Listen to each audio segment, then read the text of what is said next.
এই হকটাকে আমরা আগে চিনলাম, এরপরে আপনি হকের দিকে মানুষকে দাওয়াত দিবেন। আর আমি বললাম দাওয়ার ক্ষেত্রে আমাদেরকে হতে হবে একটু লিবারেল, একটু নমনীয়, মানুষকে আগে বেসিক জিনিসগুলোর দিকে নিয়ে আসা, তারপরে আপনি আস্তে আস্তে কঠিন জিনিসগুলো আলোচনা করেন। আর সবচেয়ে বেশি যেটা ইম্পর্টেন্ট, এই শেষ জামানায় সবার মাঝে একটা মৈত্রীর বন্ধন তৈরি করা বেশি ইম্পর্টেন্ট। সে যে কোনো সংগঠন করুক না কেন, সে যে কোনো দল করুক না কেন, আমাদের দেখা উচিত ওর মধ্যে ভালো কতটুকু আছে। হানাফিদের মধ্যে ভালো আছে, আহলুল হাদিসদের মধ্যে কিছু ভালো আছে, তাবলীগের মধ্যেও দেখবেন আপনি কিছু ভালো আছে, জামাত ইসলামে দেখবেন আপনি কিছু ভালো আছে, চরমনায় দেখবেন কিছু ভালো আছে। সবারই মধ্যে কিছু না কিছু প্যান্ডেলে উঠে লাফাচ্ছে, অসংখ্য মানুষ ইসলামের নামে দলীয় তাকলিদে যাচ্ছে, অসংখ্য মানুষ জিহাদের নামে জঙ্গিবাদে যাচ্ছে। প্রত্যেকটা জায়গায় সমস্যা সৃষ্টি হচ্ছে। কারণ কি? কারণ যে দাওয়াত দিচ্ছে সে জানে না আসলে সঠিকভাবে দাওয়াত দেওয়ার ম্যাথোডোলজিটা কি। কোথা থেকে শিখবো? আল্লাহ রাসূল থেকে শিখবো, অন্য কারো কাছে যাওয়ার দরকার নেই। শুধু রাসূল সাল্লাল্লাহু আলাইহি ওয়াসাল্লামের জীবনের দিকে তাকাবেন, জীবনের কোন জায়গায় কোন অবস্থায় তিনি কিভাবে দাওয়াত দিয়েছেন, ব্যাস। জীবনের কোন সিচুয়েশনে তিনি কেমন করে দাওয়াত দিয়েছেন। মক্কায় তিনি মূর্তির সামনেও নামাজ পড়েছেন 13 বছর, তখন মূর্তি ভাঙার মতো সিচুয়েশন ছিল না। মদিনায় খেলাফত কায়েম হওয়ার পরে আবার যখন মক্কা পুনরুদ্ধার করা হলো, তখন তিনিই আবার মূর্তি ভেঙে দিলেন, নিজের হাতেই মূর্তি ভাঙলেন, যা আল হক ওয়া যাকাল বাতিল বললেন। তাহলে দুইটা সিচুয়েশন আলাদা ছিল। দায়ীকে বুঝতে হবে তার যোগ্যতা কতটুকু, তাকে কোন সিচুয়েশনে কি বলা যাবে কি বলা যাবে না, কি কোন দিকে মানুষকে ডাকতে হবে, কোন সময়ে কোন দিকে দাওয়াত দিতে হবে। এখন উম্মার যে সময়, এই সময়টা মানুষকে ছোট ছোট ইখতিলাফি বিষয়ের দিকে মতভেদ করার সময় নয়। এখন আমরা এমন একটা সময় আছি যে আমরা এন্ড টাইম, শেষ সময়ের দিকে যাচ্ছি, যখন সারা বিশ্ব একত্রিত হয়ে আমাদের বিরুদ্ধে প্রোপাগান্ডা চালাচ্ছে।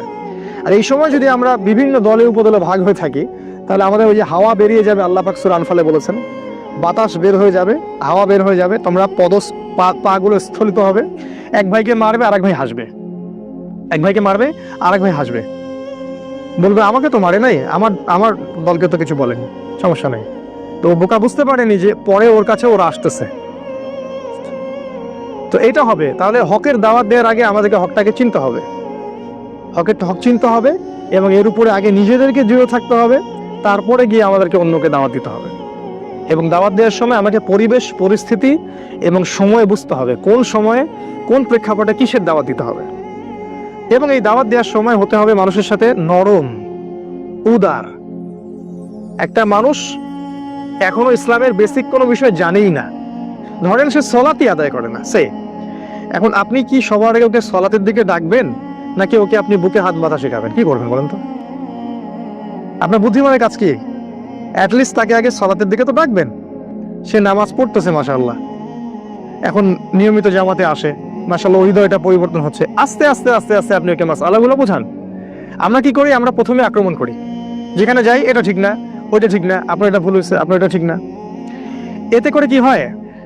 ওরা তো এই ব্যাপারটাকে ভালোভাবে দেখেই না, বরং এখানে ওরাও তখন ডিফেন্সিভ হয়ে যায়, ওরাও তখন বলে যে না আমাদেরটাই ঠিক। ওরাও মাহফিল করবে আপনার বিরুদ্ধে, আমরাও মাহফিল করবো ওদের বিরুদ্ধে। এই হচ্ছে উম্মার সার্কাস। শব্দটা কি বললাম আমি? সার্কাস। এখন এই বাংলাদেশে এই সার্কাস চলে। হকের দাওয়াত দেওয়ার জন্য হকের সংজ্ঞা জানতে হবে। আল্লাহ পাক সূরা কাহাফের মধ্যে বলেছেন, আয়াত নাম্বার 23 বা 24, আল্লাহ বলছেন ওয়াকুলিল হক মির রাব্বিকুম, হক সেটাই, সত্য সেটাই যেটা তোমার রবের পক্ষ থেকে নাজিল হয়। ফামান শাআ ফালইউমিন, যার ইচ্ছা হয় সে ঈমান নিয়ে আসুক, ওয়ামান শাআ ফালইয়াকফুর, যার ইচ্ছা হয় সে অস্বীকার করুক। ইন্না আ'তাদনা লিযালিমিনা নারান, আর আমি আল্লাহ জালেমদের জন্য আগুন প্রস্তুত করে রেখেছি। আল্লাহ পাক হকের সংজ্ঞা দিলেন, হক সেটাই যেটা আল্লাহর পক্ষ থেকে নাজিল হয়। তাহলে আল্লাহর পক্ষ থেকে কি গণতন্ত্র নাজিল হয়েছে? ধর্মনিরপেক্ষতাবাদ, কমিউনিজম, আমাদের সেকুলারিজম, আমাদের এই যে ইউনাইটেড নেশনস জাতিসংঘ, আমাদের ইসরায়েলের ব্যাংকিং সিস্টেম, এগুলো আল্লাহর পক্ষ থেকে নাজিল হয়েছে। কি নাজিল হয়েছে আল্লাহর পক্ষ থেকে? এক সময় আল্লাহর পক্ষ থেকে তাওরাত নাজিল হয়েছিল, ওই তাওরাতই ছিল ওই সময়ের হক, ওই তাওরাতটা ওই সময়ের হক ছিল। এরপরে জাবুরটা ওই সময়ের হক ছিল, ইনজিলটা ওই সময়ের হক ছিল। এখন কিয়ামত পর্যন্ত হকের মানদণ্ড কোরআন এবং সুন্নাহ, এর বাইরে যাওয়ার কোনো সুযোগ নাই। জীবনের প্রতিটা ক্ষেত্রে যদি এটার উপর আমল একজন ব্যক্তির না থাকে, সে ব্যক্তি নামে মুসলিম হতে পারলেও কাজে এখনো পরিপূর্ণ মুসলিম হতে পারেনি। এটাকে বলা আত্মসমর্পণ। এই হকটাকে আমরা আগে চিনলাম, এরপরে আপনি হকের দিকে মানুষকে দাওয়াত দিবেন। আর আমি বললাম দাওয়ার ক্ষেত্রে আমাদেরকে হতে হবে একটু লিবারেল, একটু নমনীয়, মানুষকে আগে বেসিক জিনিসগুলোর দিকে নিয়ে আসা, তারপরে আপনি আস্তে আস্তে কঠিন জিনিসগুলো আলোচনা করেন। আর সবচেয়ে বেশি যেটা ইম্পর্টেন্ট, এই শেষ জামানায় সবার মাঝে একটা মৈত্রীর বন্ধন তৈরি করা বেশি ইম্পর্টেন্ট। সে যে কোনো সংগঠন করুক না কেন, সে যে কোনো দল করুক না কেন, আমাদের দেখা উচিত ওর মধ্যে ভালো কতটুকু আছে। হানাফিদের মধ্যে ভালো আছে, আহলুল হাদিসদের মধ্যে কিছু ভালো আছে, তাবলিগের মধ্যেও দেখবেন আপনি কিছু ভালো আছে, জামাত ইসলামে দেখবেন আপনি কিছু ভালো আছে, চরমনায় দেখবেন কিছু ভালো আছে। সবারই মধ্যে কিছু না কিছু ভালো অবশ্যই আছে। আপনি কেমন করে বুঝবেন কোনটা ভালো কোনটা খারাপ? ওই যে বললাম, হক থেকে বুঝতে হবে, হকের মানদণ্ড দেখে আপনাকে ডিসাইড করতে হবে যে এটা ভালো এটা খারাপ। আর একান্ত যদি নাই পারি ডিসাইড করতে আমি, তাহলে সমসাময়িক যত ওলামায়ে কেরাম আছে তাদের কাছে যাব, গিয়ে বলবো, পরামর্শ করবো যে আসলে কোনটা সত্য কোনটা মিথ্যা, এবং তারপরে আমি যাচাই বাছাই করে দেবো কোনটা সত্যের বেশি কাছাকাছি। আর যদি দেখা যায় দুইটা অপশন দেখা যাচ্ছে, এটাও ঠিক ওইটাও ঠিক, যেমন ধরেন সুবহানাল্লাহ এটা 33 বার করে পড়া যায়, 33 33 33, আর লাস্টে একবার লা ইলাহা ইল্লাল্লাহ ওয়াহদাহু লা শারীকা লাহ, তাই না? কি জানি লা ইলাহা ইল্লাল্লাহ, হ্যাঁ মাশা লাহুল মুলকু ওয়া লাহুল হামদু ওয়া হুয়া আলা কুল্লি শাইইন সহি সহি। এক হাদিসে আরেকজন সাহাবীকে রাসূল বলছেন 33 33 34 বার আল্লাহু আকবার। এটা কি সহিহ? এটা সহি। তাহলে কখন আপনি ওইটা আমল করেন, কখন এটা আমল করেন, বৈচিত্র্য থাকলো। বেতের সালাত কত রাকাত পড়েছেন রাসূল? 1 3 7 5 9, কোনটা সহি? সব সহি। এখন কিছু মানুষ বলবে আমরা গোলালু মার্কা আলেম, সবই সহি বলে।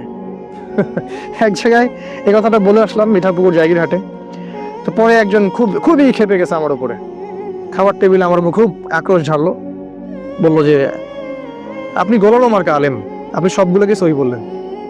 আমি জিজ্ঞাসা করলাম বেতের সালাত কোনটা সহি? বললো যে আমি তো অত পণ্ডিত না, পড়াশোনা জানি না, বলে চলে গেল।